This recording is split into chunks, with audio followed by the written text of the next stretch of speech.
حضور میں کوئی شک نہیں۔ ایک دن آ کے کہنے لگا کہ بتائیے میری مٹھی میں کیا ہے؟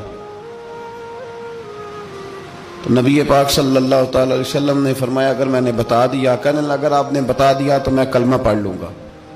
حضور نے فرمایا میں نے بتا دینا ہے پر تو نے کوئی نہیں پڑھنا، میں بتا دینا ہے۔ کہا بتائیے، تو حضور نے فرمایا چل سودا کر لیتے ہیں، اگر جو تیری مٹھی میں ہے وہی بتا دے پھر تیرا کیا خیال ہے؟ تو نبی پاک صلی اللہ تعالی علیہ وسلم نے کہا کیا بھائی ابو جہل کی مٹھی میں؟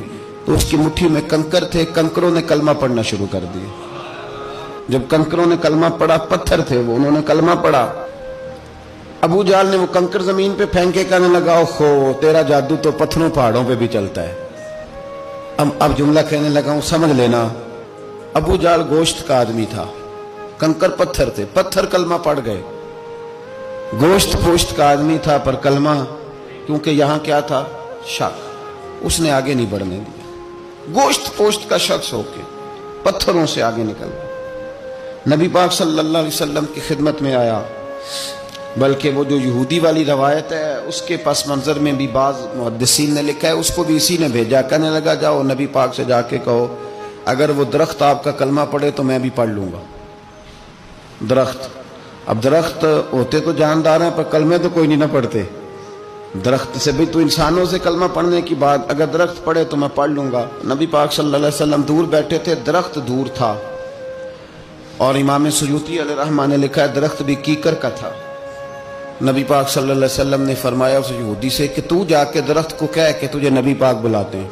فرمایا میں گیا تو پھر تم نے کہنا جادو کر کے بلایا ہے۔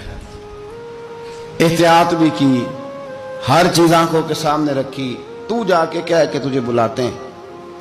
وہ بندہ گیا، جا کے کہنے لگا، اور امام سیوطی نے اس کو لکھا ہے، کہنے لگے اس نے نبی پاک کا نام بھی نہیں لیا، کیونکہ ابو جہل اینڈ کمپنی کو پتا تھا کہ مصطفیٰ کے نام میں بھی بڑی برکت، خالی نام بھی نہیں لیا۔ کہنے لگا درخت وہ جو سامنے بیٹھے ہیں نا وہ تجھے بلا رہے، نام نہیں لیا حضور کا، وہ جو سامنے بیٹھے ہیں نا جاءت لدعوتہ الاشجار ساجدۃ۔ امام بوصیری کہتے ہیں درخت آیا اور سجدہ کرتا ہوا، زمین چیرتا ہوا آیا۔ کس طرح آیا؟ پہلے آگے جھکا، پھر پیچھے جھکا، دائیں جھکا، بائیں جھکا۔ یہاں بھی لکھنے والوں نے لکھا ہے کہ وہ نہ درخت اپنی جڑیں اکھیڑ رہا تھا، جب چلنا تھا نا اس نے حضور کی طرف آنا تھا تو آگے دائیں بائیں ہوا، جڑیں اکھیڑ رہا تھا۔ لیکن ہمارے استاد جب ہمیں یہ روایت پڑھایا کرتے تھے تو کہتے تھے جڑیں نہیں اکھیڑ رہا تھا، جب اس نے سنا مجھے نبی پاک نے بلایا تو اسے وجد ہو گیا تھا، وہ جھومنے لگ گیا تھا، جھوم رہا تھا، حضور نے مجھے بلا لیا، جاءت لدعوتہ الاشجار ساجدۃ۔ تو درخت آیا، اس نے آ کے نبی پاک کو سجدہ کیا، لکڑی کا بنا ہوا درخت ہے، سجدہ کیا۔ سجدہ کرنے کے بعد درخت اٹھا اور اٹھ کے اس نے نبی پاک کا کلمہ پڑھا۔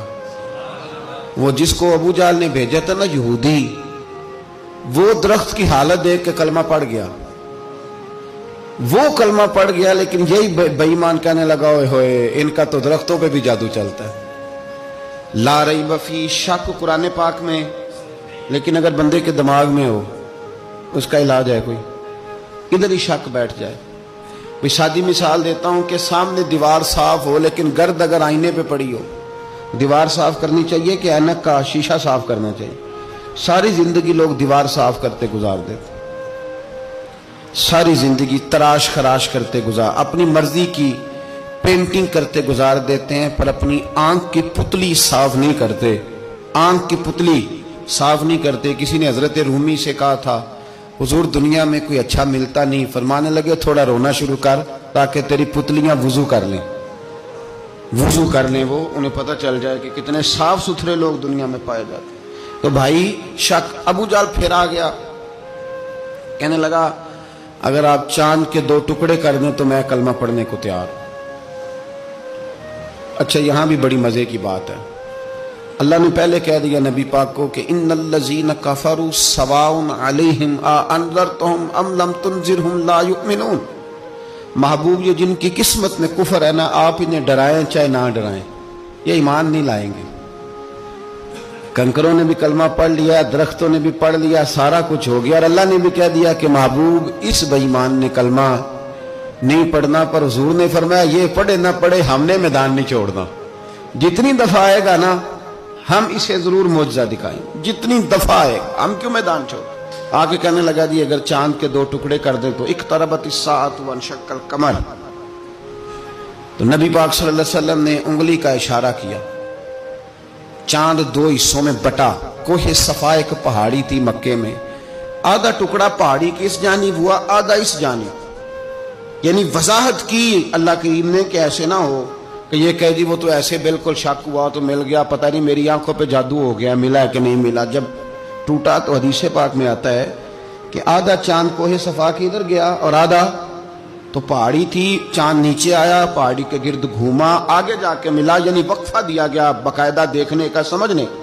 پوری دنیا میں جتنے لوگ اس وقت چاند دیکھ رہے تھے، ہندوستان تک روایتوں میں ملتا ہے کہ لوگوں نے گواہی دی کہ ہم نے چاند ٹوٹتے دیکھا ہے۔ زمانہ مان گیا، لوگوں کی چیخیں نکل گئیں، لوگ قدموں میں گر گئے، پر وہ جس کے دماغ میں شک تھا نا وہ نہیں مانا۔ شجر و حجر پہچان گئے پر انسان کی نظروں میں شک ہی رہا۔ دنیا میں سب سے مجبور، کمزور، بزدل، کم فہم بندہ وہ ہے جس کے دماغ میں شک ہے۔